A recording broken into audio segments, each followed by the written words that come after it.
but because she's breaking new ground for blind performers. Sophia Landry here now to share her story. Sophia? Sierra Terrio says it best. Her eyes may not have seen dancing, but her heart has certainly felt it. She's an inspiration not just to aspiring dancers or those with disabilities, but to everyone she meets. Sierra Terrio couldn't see the dancers at the Nutcracker, but she could imagine them. My mom would describe to me what they were doing when they were dancing, and I just thought it was amazing. The sparkle of the costumes didn't catch her eye. She could feel them. I wanted to know exactly what they were wearing and what Clara was wearing, or the characters. Her passion for dance grew, leading her to do something brave. When I first contacted LCDA, I was a little nervous because I didn't know if it was going to work. I thought, why am I doing this? I don't think this is going to work. But when she messaged me back, I was excited. I was like, oh, she messaged me back for real? So, and that's where it all started.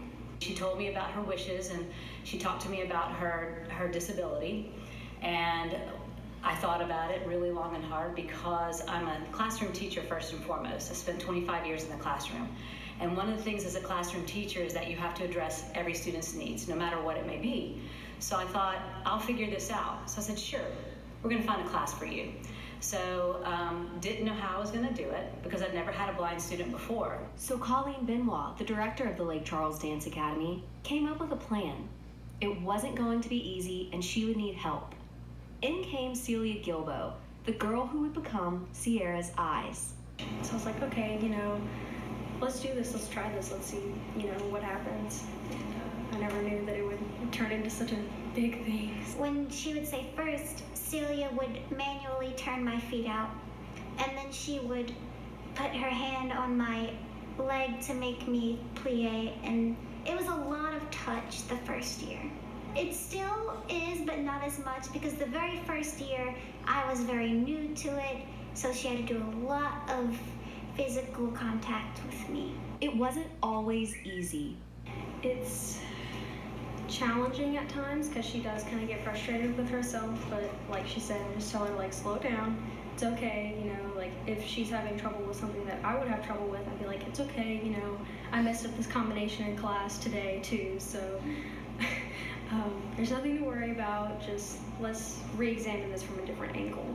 And that's what I try to do. If she's having trouble with something, slow her down, maybe move her into a different position and try again. But after months of hard work and practice, Sierra and Celia made the impossible possible. She wanted to be in the Nutcracker. So again, I thought, how are we going to do this? But you know what? There's a way. So we found a part for her, and she was in the Nutcracker. So she performed, and her dream came true.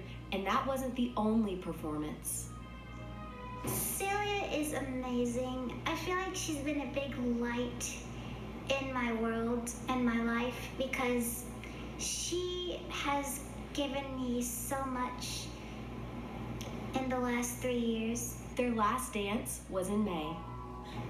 The last recital was the first time I actually really ran across the stage, and I was so nervous at rehearsal.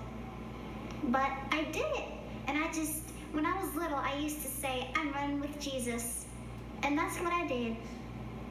For Sierra, dancing goes much deeper than just overcoming obstacles. I guess because my twin sister passed away, and it's like when I was on stage at recital, it's like the fear went away, and it's like I ran and I jumped and I felt amazing. I felt like my sister was with me. Together, Celia and Sierra are unstoppable. She just fit right in and really pushed everyone else along. She did not want us to slow down. It's wonderful. Dance teacher Libby Richards says they're much more than just a talented duo. They are definitely two students that have made an unbelievable impact on us. I think, like Colleen had said, it sounds so cliche, but we all got more out of it, I think, than they did.